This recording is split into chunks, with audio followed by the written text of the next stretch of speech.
Hadirin, di beberapa kesempatan kita terdapat dialog antara Nabi Muhammad SAW bersama para sahabat yang berkehidupan di era beliau SAW. Di antara sekian dialog itu, kita juga mendapati penjelasan-penjelasan Nabi terkait dengan tanda-tanda, ciri-ciri perubahan era, karakter zaman-zaman tertentu hingga tibanya kemudian akhir zaman, datangnya kiamat yang menghentikan seluruh aktivitas dan meratakan seluruh kehidupan di bumi untuk kita kemudian bertanggung jawab secara penuh dan mandiri menghadap kepada Allah Subhanahu wa taala.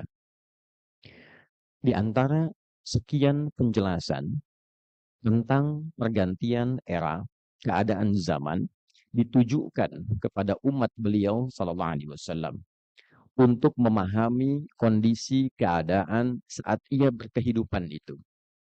Tentu era sahabat akan berbeda dengan era tabi'in.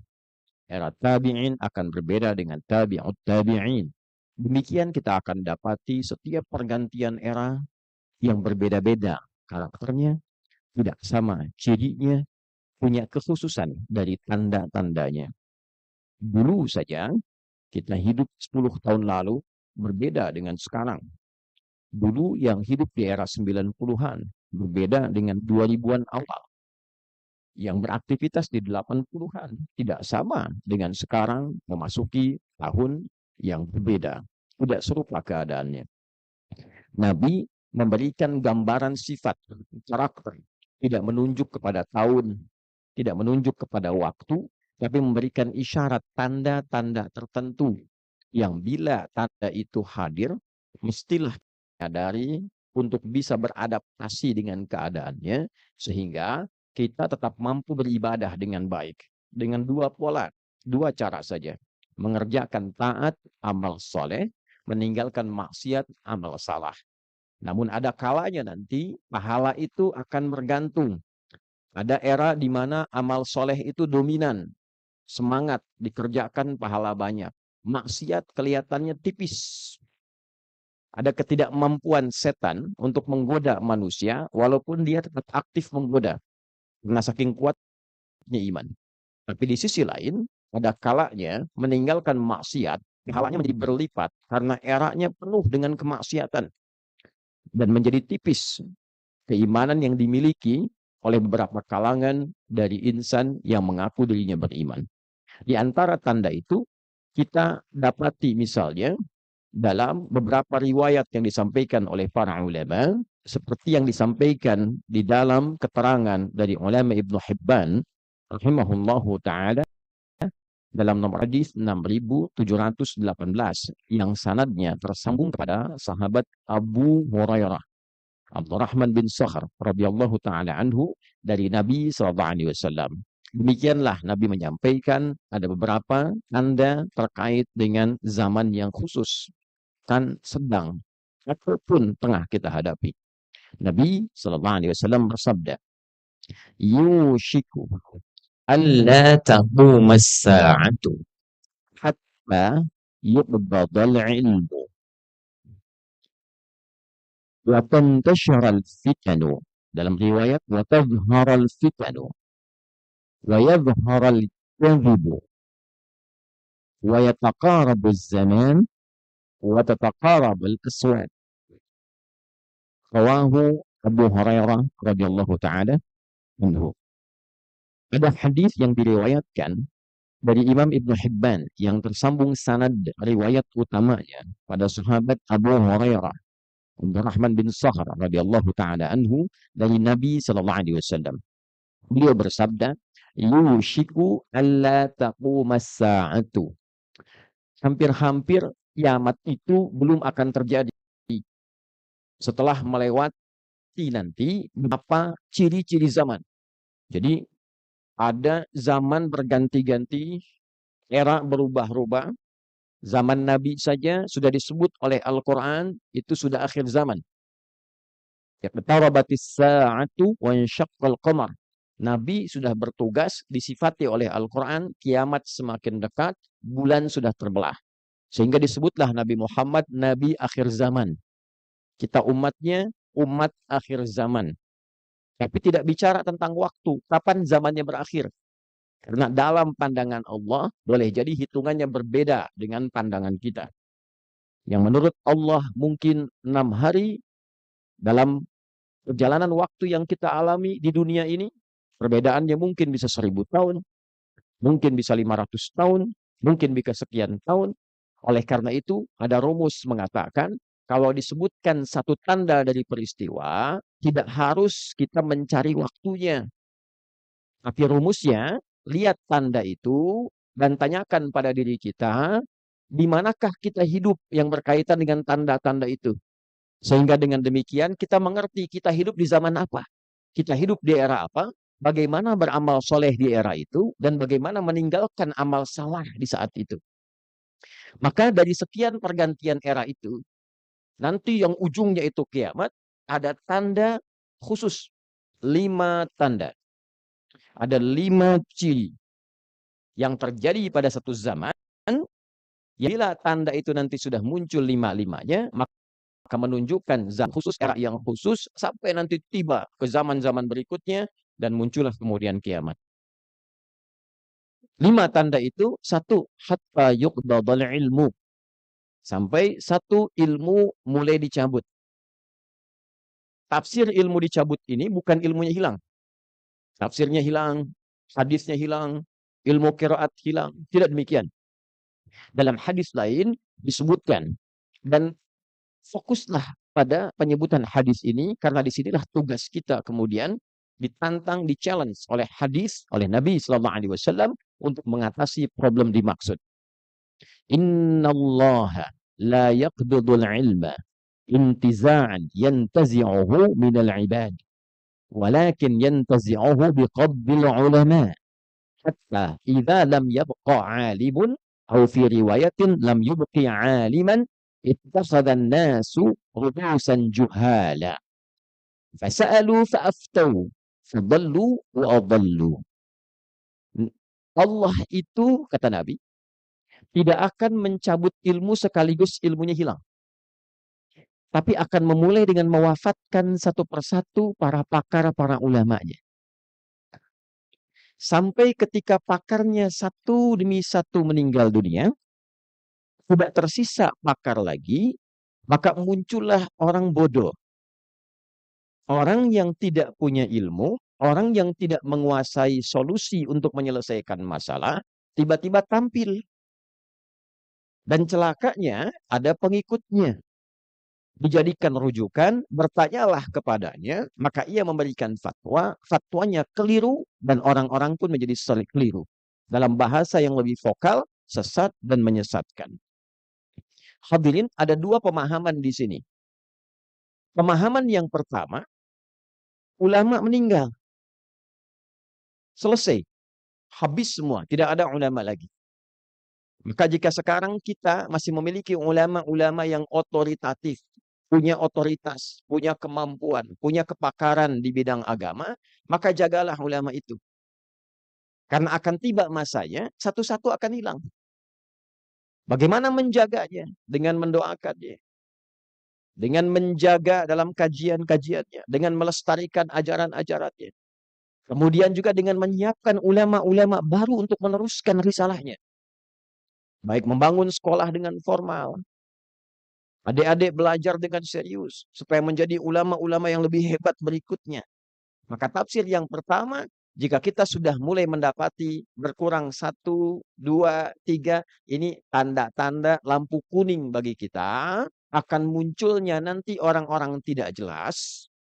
Orang-orang yang tidak punya kepakaran. Tiba-tiba kemudian membuat statement tentang agama, dan anehnya itu menjadi rujukan bagi sementara orang tertentu yang bertanya, kemudian bisa memberikan fatwa sehingga sama-sama keliru. Pemahaman yang kedua adalah matinya kepakaran. Yang pakar diam. Yang pakar tidak punya fasilitas. Yang paham tidak punya suara. Yang keluar itu yang tidak punya kepakaran. Yang teriak, yang sering bicara, justru yang tidak punya pengetahuan.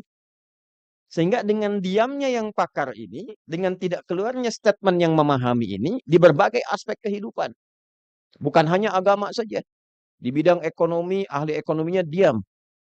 Sehingga yang maksiat yang muncul. Di bidang pertanian, di bidang perkebunan, ya, di bidang agroekonomi, yang pakar-pakar tidak punya suara. Sehingga yang tidak punya kepakaran muncul. Apalagi di bidang agama. Yang pakar di bidang tafsir tidak punya cara mengeluarkan kepakarannya. Yang pakar di bidang hadis tidak punya suara. Dikalahkan oleh orang-orang yang tidak punya kemampuan agama, tapi banyak tampil dan banyak pengikutnya. Maka dikala itulah mesti kita fasilitasi dan mesti muncul orang-orang yang punya latar belakang yang jelas di bidang keilmuannya. Dua, hadirin, ada era, kata Nabi SAW, selain kepakaran mulai berkurang, ilmu mulai dicabut, wafatnya para ulama, yang kedua, ini yang paling menarik, mulai menyebarnya fitnah, tantasyiral fitan, kemudian yakthural kadhib. Di riwayat lain, tadharal fitanu, fitnah-fitnah mulai menyebar. Yakthural kadhibu, manipulasi, kebohongan-kebohongan mulai banyak ditemukan. Dan yang paling menarik adalah, ini tanda yang keempat. Wa tataqarabul aswaqu wa yataqarabuz zamanu. Dan ketiga ini akan muncul dengan jelas saat pasar mudah diakses, pasar-pasar saling berdekatan, yang diantara tandanya kalau di era kita sekarang, kata para ulama, terjadinya percepatan digitalisasi. Karena dengan digital ada aplikasi. Dulu orang ke pasar naik ojek, naik angkot, belanja pulang. Sekarang diklik di handphone, barangnya datang. Nah, dengan munculnya percepatan digital itu, kebohongan mulai banyak menyebar. Manipulasi. Karena semua orang hampir rata-rata ingin bikin konten. Hanya dengan modal handphone. Bikin konten. Di TikTok kah, di Instagram, di Facebook, di macam-macam. Ya. Kemudian yang paling berdampak dalam kehidupan, yang terkait dengan dua aspek tadi di depan. Yang pakar-pakar agama itu mulai tidak punya ruang. Karena nggak punya channel di YouTube, nggak punya akun TikTok. Kiai-kiai di pesantren yang ilmunya tinggi, ilmu nahunya, balaghahnya, Qur'annya, tafsirnya, tidak punya TikTok, tidak punya YouTube, tidak punya Instagram. Dikalahkan kemudian datangnya orang-orang yang tidak jelas, tidak punya kepakaran, tapi retorikanya menarik, penampilannya bagus. Tapi yang muncul kemudian kelemahan di bidang-bidang keilmuan. Dan menariknya, subscribernya banyak, pengikutnya banyak. Dan terjadi dialog sampai kemudian tiba-tiba menjadi pakar di bidang agama dalam tanda petik yang kita pahami.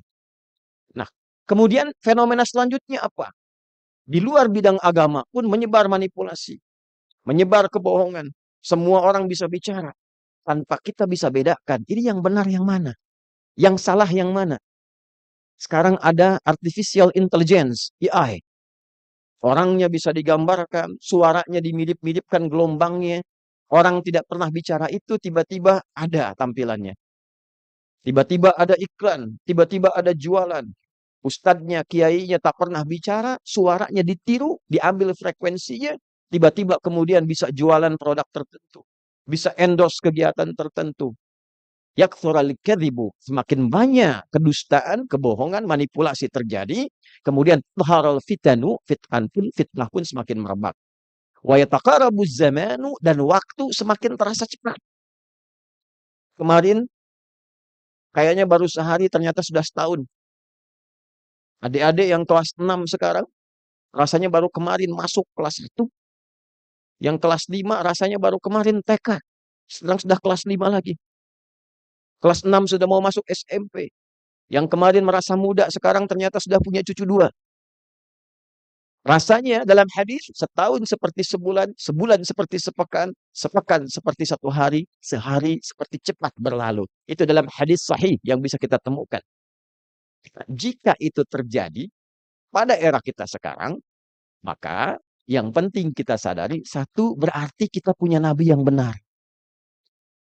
Nabi kita benar. Benar orangnya, benar wujudnya, benar tempat tinggalnya, tahu situsnya, tahu tempat aktivitasnya, tahu di mana beliau wafat, tahu kuburannya, dan yang paling penting, beliau benar semua ajaran yang disampaikannya. Dan bila kita merasa kita hidup di zaman yang tadi disebutkan cirinya, maka ketahuilah di zaman inilah kemampuan kita untuk meninggalkan maksiat harus lebih ekstra, lebih banyak dibandingkan sekedar meningkatkan taat. Sekarang maksiatnya bisa masuk handphone, gambar-gambar, video-video.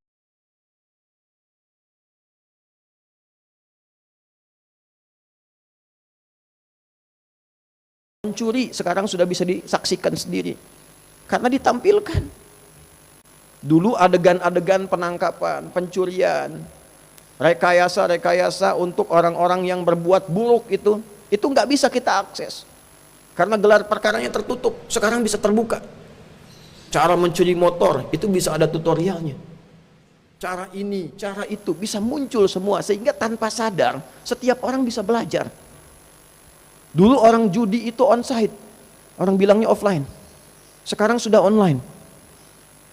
Ada pinjaman online, ada judi online, ada maksiat online. Nanti besok-besok ada nyontek online di sekolah itu. Ada saling memaki online sekarang itu. Saling mencelaknya online. Yang tinggal di Indonesia bisa mencelak yang ada di Amerika. Dulu nggak bisa dilakukan. Ada aliran makiyun, ahli maki-maki. Ada para kontainer, para pembuat konten. Nabi kita sudah sampaikan itu. Maka bagaimana caranya menghadapi situasi seperti sekarang ini? Yang paling pokok, jaga sholat. Jaga sholat.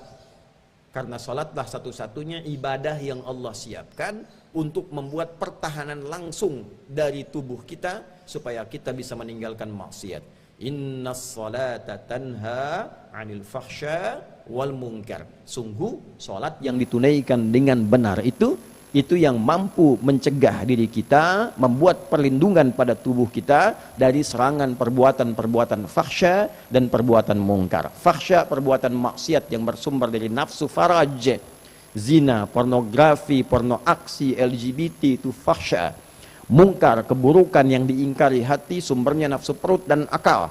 Mencuri, merampok, berkelahi, ada yang membunuh, ada yang menipu, ada yang korupsi, itu mungkar. Kalau sholatnya benar, kalau sholatnya konsisten, kalau sholatnya baik, itu semua insya Allah kita bisa tinggalkan dan kuat pertahanan diri kita sampai kita wafat dan kembali kepada Allah Subhanahu wa Ta'ala. Itulah kenapa orang tua kita dulu dengan kalimat yang singkat dan padat sering mengatakan, sholat, jangan tinggalkan sholat, kemanapun kalian pergi sholat, dibangunkan kita supaya sholat, dari kecil kita didorong supaya sholat, bangun tidur terlambat dibangunkan supaya sholat. Kalau ada orang tua bersikap demikian, kita jangan marah, kita jangan merasa gelisah.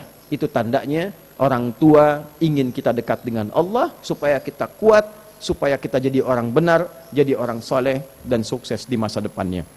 Hadirin, semoga Allah melindungi kita dari berbagai macam fitnah, dari berbagai macam keburukan di era tempat kita tinggal.